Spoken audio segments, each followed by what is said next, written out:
நிறைய பேர் வீடு கட்டுறதுக்குன்னு இன்னும் நிறைய பேர் பல வருஷங்களில் போராடிட்டு இருக்கிறாங்க.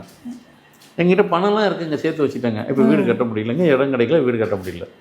அது வீட்டினுடைய அந்த இந்த தோசை இருக்குன்னு சொல்லுவாங்க. அது அந்த தோசை இருந்துச்சுனாக்கா அது வீடு கட்டவே விடாது. அது அங்கே போயிட்டு வந்துருங்க அவர்கிட்ட. ஒரு முறை போனால் போதும். அப்படி போயிட்டு வரதுக்குள்ள அடுத்த இதுக்குள்ள உட்காந்துல ஒரு மாதம் 2 மாதத்தில் வீடு கட்டுறதுக்கு சூழ்நிலை கொடுத்துருவாரு. வீடு கட்டிடுவீங்க. கும்பாபிஷம் முடிஞ்சதுக்கப்புறம் திருப்பி தேங்க்ஸ் சொல்லிட்டு போயிருங்க.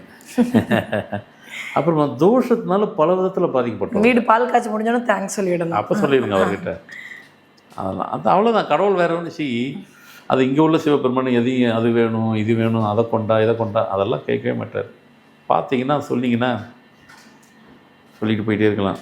பல தோஷங்கள்னால நிறைய பேருக்கு திருமணமாக வயது கடந்து ஆகி போயிடுச்சு. பெண்களில் நீங்கள் பார்த்தீங்கன்னா 30 கடந்தெல்லாம் கூட திருமணம் ஆகாமல் இருக்கிறது காரணம் அந்த தோஷத்தினுடைய தன்மையினால தான். உண்மையில் அங்கே போயிட்டு வாங்க. ஆனால் அந்த தோஷம்னு இருக்கும்போது மட்டும் தோஷத்தினுடைய தன்மையை பொறுத்து தான் இருக்குது. ஒரு முறை போகிறதா 3 5 7 9 முறையா. இந்த முறைங்கிறது அதை நீங்கள் வாரமாக வச்சுக்கலாம், மாதமாக வச்சுக்கலாம். மாதம்னா பௌர்ணமி வச்சுக்கிறீங்க. தோஷத்தை பொறுத்து சில பேருக்கு அமாவாசைக்கும் வச்சுக்கிடலாம். அது என்ன தோஷம் தெரிஞ்சுக்கிட்டு கேளுங்க, நான் சொல்கிறேன். அதன் பிரகாரம் போய்க்கிறோம். ஒரு முறை போனால் போதுமானன்ட்டு. அதேமாதிரி வந்துட்டு அரசாங்க உத்தியோகத்தில் உயர் பதவி ப்ரொமோஷனே இல்லை, கிடைக்காம இருக்கிறோம். அங்கே போயிட்டு வாங்க.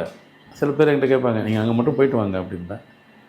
போயிட்டு வந்து அவங்களுக்கு நம்ப முடியாத இப்போ நம்ப முடியாத இடத்துல போயிட்டு ப்ரொமோஷன் இருக்கும், ட்ரான்ஸ்ஃபரும் அதே மாதிரி இருக்கும்.